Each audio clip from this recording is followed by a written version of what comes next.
চলুন আজ একটা গ্রামের গল্প শোনা যাক। গল্পটা খুব সাধারণ, কিন্তু এর ভেতরে লুকিয়ে থাকা শিক্ষাটা সেটা কিন্তু একেবারেই সাধারণ নয়। এই গল্পটা আমাদের দেখাবে কিভাবে রোজকার ছোট ছোট সিদ্ধান্তগুলোই আমাদের পুরো ভবিষ্যৎটা গড়ে দেয়। গল্পটা শুরু করার আগে আসুন একটা প্রশ্ন নিয়ে ভাবি, কোনটা বেশি জরুরি, এই মুহূর্তের আরাম নাকি ভবিষ্যতের টেকসই স্বাধীনতা? এই একটাই প্রশ্ন, কিন্তু দেখবেন পুরো গল্পটা এই প্রশ্নকে ঘিরেই ঘুরছে। তো গল্পটা একটা ছোট্ট গ্রামের, আর সেই গ্রামে ছিল দুটো প্রতিবেশী পরিবার, পাশাপাশি বাড়ি, কিন্তু তাদের জীবনযাত্রার ধরন ছিল একদমই আলাদা। এতটাই আলাদা যে গ্রামের সবার মুখে মুখে ফিরত তাদের কথা। এই দুটো পরিবারের মধ্যে মূল পার্থক্যটা ছিল তাদের চিন্তাভাবনায়। দেখুন, প্রথম পরিবারটা ছিল যাকে বলে নির্ভরতার পথে, মানে পরিবারের যিনি কর্তা তিনি কাজ করুক বা না করুক সবাইকে টাকা দিয়ে যেতেন। আর দ্বিতীয় পরিবার, তারা বেছে নিয়েছিল দক্ষতার পথ। তাদের নিয়ম ছিল একদম পরিষ্কার, কাজ করলেই উপার্জন, নইলে নয়। বুঝতেই পারছেন, শুরু থেকেই দুজনের পথ ছিল একেবারে দুই মেরুর। আচ্ছা, তো এই যে দুটো আলাদা পথ, এর ফলটা কি হলো? তাদের জীবনে এর প্রভাবটা ঠিক কেমন ছিল? আর আশেপাশের মানুষ, মানে গ্রামের লোকেরা, তারা এই দুটো পরিবারকে কিভাবে দেখত? চলুন সেটাই এবার দেখি। প্রথম পরিবারটার দিকে তাকালে বাইরে থেকে মনে হতো, আহা কি সুখ, কি আরাম, মাসের শেষে হাতে টাকা চলে আসছে, কোনো চিন্তা নেই।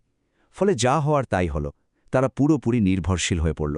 পরিবারের কর্তা যদি কোনো ভুল সিদ্ধান্তও নিতেন, কেউ কিছু বলার সাহস পেত না, আর নিজেদের কোনো কিছু শেখার বা দক্ষতা বাড়ানোর চেষ্টাই করত না। তাদের মাথায় একটাই চিন্তা ঘুরত, ভাবনার কি আছে, কর্তা তো আছেনই। আর অন্যদিকে, মানে দ্বিতীয় পরিবারে, ছবিটা ছিল ঠিক তার উল্টো। সেই পরিবারের কর্তার ভাবনাটা ছিল দারুণ শক্তিশালী।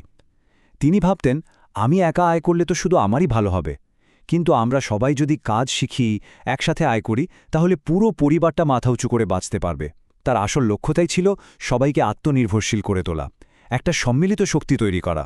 কিন্তু মজার ব্যাপার কি জানেন? গ্রামের লোকেরা কিন্তু প্রথম পরিবারকে এই সুখী বলত, আর দ্বিতীয় পরিবারের সারাদিনের খাটুনি দেখে ভাবত, আহা, ওদের জীবনে কত কষ্ট। অথচ যেটাকে সবাই সহজ ভাবছিল, তার ভেতরেই লুকিয়ে ছিল মস্ত বড় বিপদ।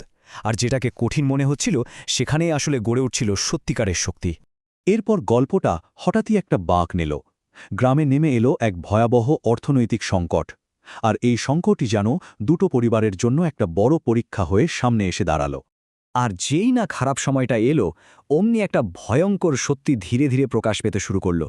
প্রথম পরিবারের ওই যে সুখের জীবন, তার আড়ালে যে কি ভয়ঙ্কর একটা ব্যাপার লুকিয়েছিল, সেটা এবার সবার সামনে আসতে শুরু করল।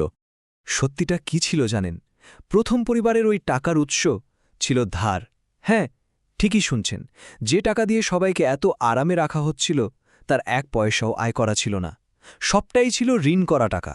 আর সেই ঋণের পরিমাণটা কোনো সামান্য অঙ্ক ছিল না, রীতিমতো বিপুল পরিমাণ ঋণ।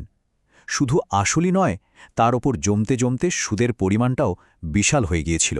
আসলে সবাইকে শুধু খুশি আর নির্ভরশীল রাখার জন্য যে এত ধার করা হচ্ছিল, সেই ঋণের বোঝাটাই একটা সময় পাহাড়ের মতো হয়ে দাঁড়ায়। আর ঠিক এখানেই এসে দুটো পরিবারের সিদ্ধান্তের শেষটা আমরা দেখতে পাই। একটা পরিবার ঋণের বোঝাই ডুবে যাচ্ছে, আর অন্য পরিবারটা নিজের পায়ে দাঁড়িয়ে আরও শক্ত হচ্ছে। আসলে তাদের ভবিষ্যৎ তো সেই অনেক বছর আগেই ঠিক হয়ে গিয়েছিল, যেদিন তারা নিজেদের পথটা বেছে নিয়েছিল। প্রথম পরিবারটা এই সংকটের মুখে একেবারে ভেঙে পড়ল। কেন? কারণটা খুব সোজা। পরিবারের কর্তার তো কোনো আয় করার মতো দক্ষতাই ছিল না, আর অন্যরাও তো কখনো কাজই শেখেনি। তাহলে এত বড় ঋণের বোঝা শোধ করবেটাকে? এটা তাদের জন্য এক কথায় অসম্ভব ছিল। শেষটা হলো খুবই করুণ। যে পরিবারটাকে গ্রামের সবাই একসময় সবচেয়ে সুখী ভাবত, তারাই কিনা ঋণদাতাদের কাছে প্রায় দাসের মতো হয়ে গেল। শুধু তাই নয়, এই ঋণের বোঝা তাদের পরের প্রজন্মের ঘাড়েও চেপে বসল। তারা তাদের স্বাধীনতাটাই হারিয়ে ফেলল। তাহলে শেষ পর্যন্ত কি দাঁড়ালো? পার্থক্যটা একেবারে দিনের আলোর মতো পরিষ্কার। প্রথম পরিবারটা নিজেদের স্বাধীনতা হারিয়ে ঋণের দাস হয়ে গেল, আর দ্বিতীয় পরিবারটা ওই কঠিন সময়েও তারা আরও শক্তিশালী, আরও আত্মনির্ভরশীল হয়ে উঠল। তো এই যে এত বড় একটা ঘটনা ঘটে গেল, এই গল্পটা থেকে আমরা আসলে কি শিখতে পারি? এর মূল শিক্ষাটা ঠিক কি?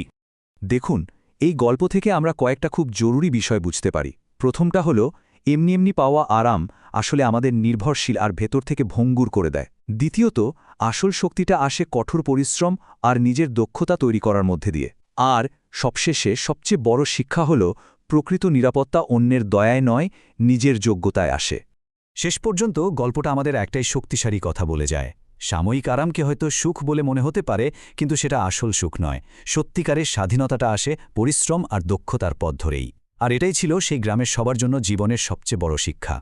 গল্পটা তো শেষ হলো, কিন্তু একটা প্রশ্ন রেখে গেল। প্রশ্নটা হলো, আমরা আমাদের জীবনের জন্য কোন পথটা বেছে নেব? সাময়িক আরামের পথ নাকি ভবিষ্যতের স্বাধীনতার পথ?